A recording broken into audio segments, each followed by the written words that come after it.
Γεια σας φίλοι μου, είμαστε σήμερα εδώ για να σας δείξω πώς έπιασα τον πρώτο αφεσμό του 2019. Αν θέλετε μπορείτε να κάνετε εγγραφή στο κανάλι μου και αν σας αρέσει το βίντεο μπορείτε να πατήσετε like.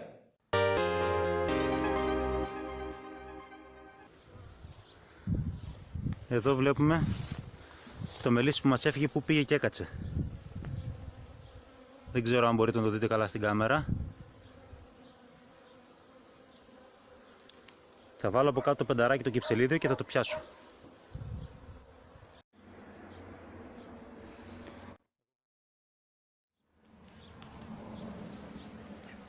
Έχω βάλει το κυψελίδιό μου από κάτω.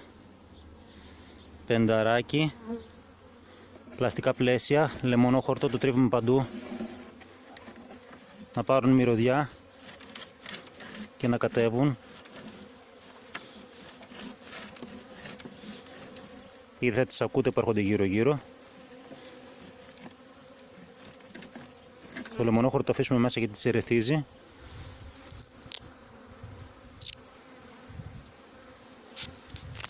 Δεν ακριβώς από πάνω. Λίγο να μετακινήσουμε.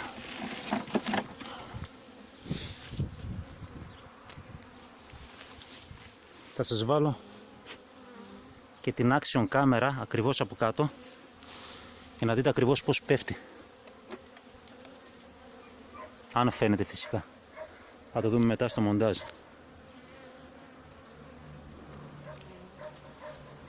Ένα, δύο, τρία.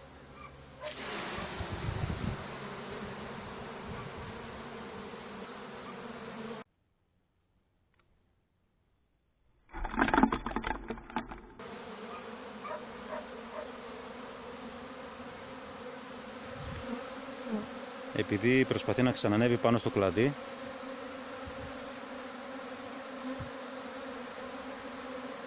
θα πάω να ξαναπάρω το... Βασικά θα πάρω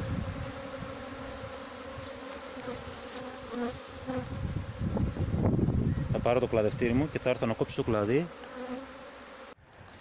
Λοιπόν, έχω γυρίσει πίσω, έχω φέρει κλαδευτήρι, γάντια.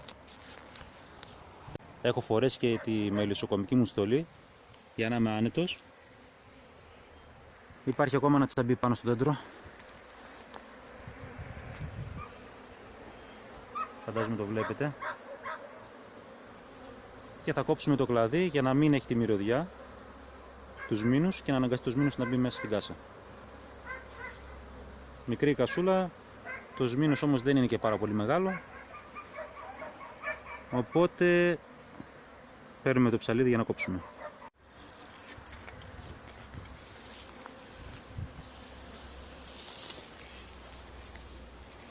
Τι να πρωτοκόψουμε και από πού. Θα σας κλείσω λίγο την κάμερα για να το κόψω.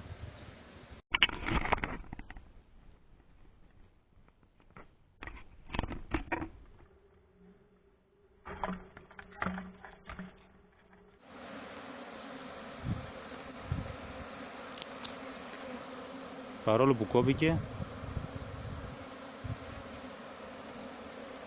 έχουν την τάση πάλι να ανέβουν εδώ πέρα πάνω. Θα κόψω και αυτό το κλαδάκι μήπως έχει κρατήσει μυρωδιά και θα το τινάξω εδώ πέρα μέσα.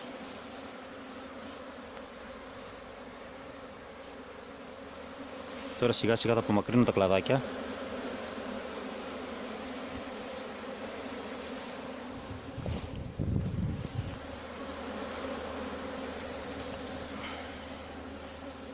Θα αφήσω μόνο το λεμονόχορτο και το μελισσάκι θα κατέβει μόνο του μέσα.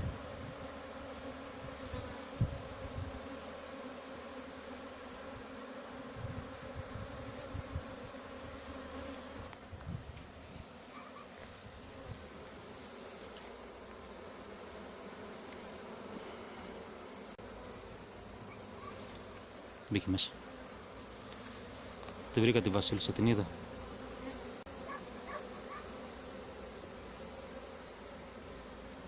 Το μελισσάκι μας έχω κλείσει την κάσα, το πενταράκι κυψελίδιο. Έχουν μείνει μόνο από μια πλευρά λίγες έξω. Εδώ όπως βλέπετε.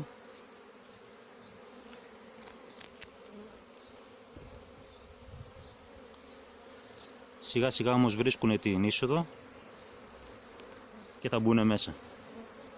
Το φτερούγισμα που κάνουν είναι το φτερούγισμα που κάνουν οι μέλισσες για να φωνάξουν τις αδερφές τους, έτσι ώστε να μπουν μέσα στην κυψέλη και να ξεκινήσουν την καινούργια τους απικία.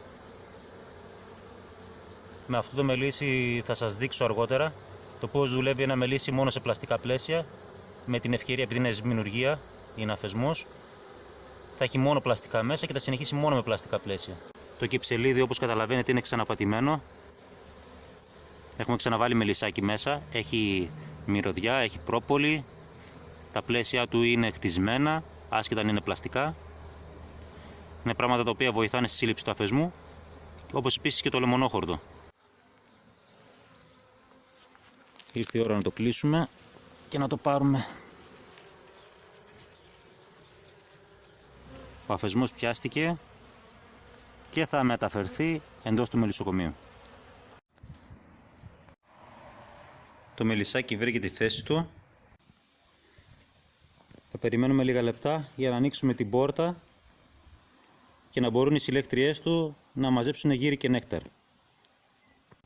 Αν σου άρεσε το βίντεο, μπορείς να παρακολουθήσεις και άλλα βίντεο εδώ ή να κάνεις εγγραφή στο κανάλι εδώ.